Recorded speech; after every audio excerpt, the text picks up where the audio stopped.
Helen was a sailor on a big ship. It went to Japan and Australia. So Helen was often on the ship. For several months at a time.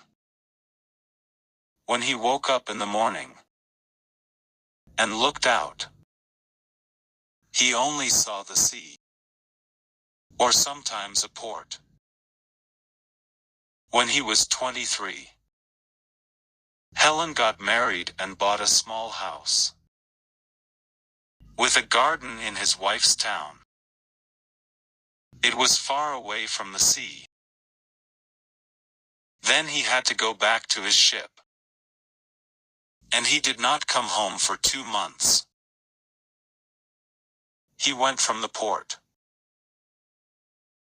to the town by bus, and was very happy to see his wife again. The next morning, he slept until 9 o'clock. Then he woke up suddenly and looked out of the window. There were trees a few feet away. He was very frightened and jumped out of bed, shouting, "We're hit land."